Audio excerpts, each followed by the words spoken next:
Before the United States became a group of 13 colonies, there was one settlement that led the way.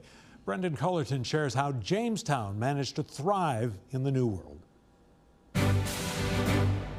It was not the first attempt, but the English who boarded ships to Jamestown did form the first successful English colony in America. You can still see elements of their 1600 society in today's United States.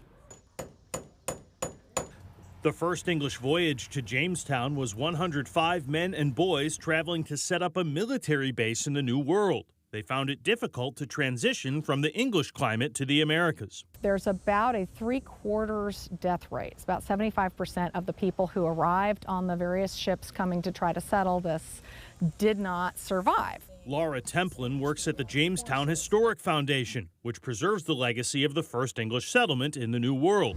Templin says at first the environment was harsh and there were no women. John Smith describes them living in holes in the ground with canvas stretched above, and I can't imagine too many wives would have been happy in that circumstance. But then the English government actively recruited women to join the cause, and Jamestown transformed from an outpost into a settlement. There was an actual shortage of men in England at this time due to various wars and so forth, plagues and so forth.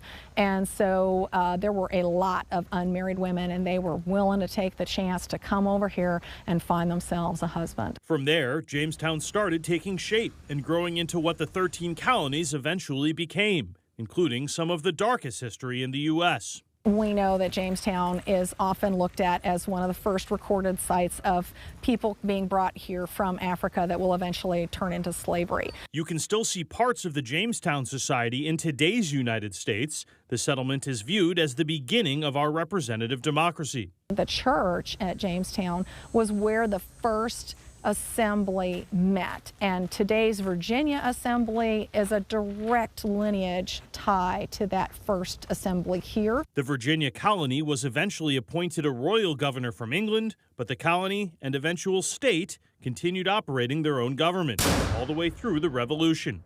From the Jamestown settlement, I'm Brendan Cullerton.